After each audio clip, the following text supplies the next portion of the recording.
dating drug rehab patient. Nako, muling dinakip po sa isang bypass operation sa Bacnotan, La Union. Para sa detalye ng police report na yan, kasama natin Idol Joanna De Vera.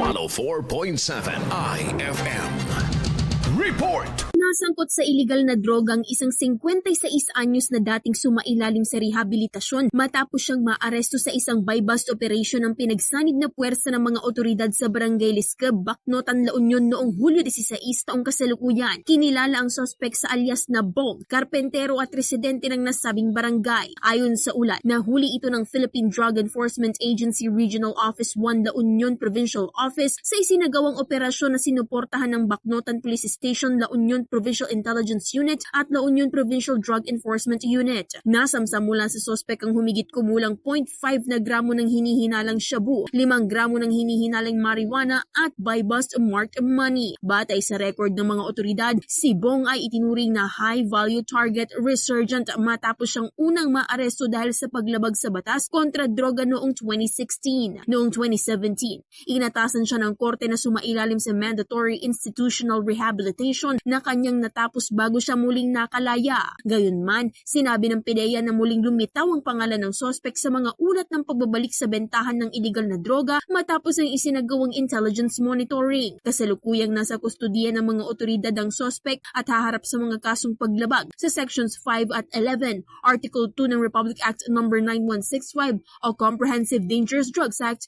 of 2002. Kasama mula rito sa IFM Dagupan, ito si Idol Joanna De Vera, Tatak IFM. IFM News. IFM News. IFM News.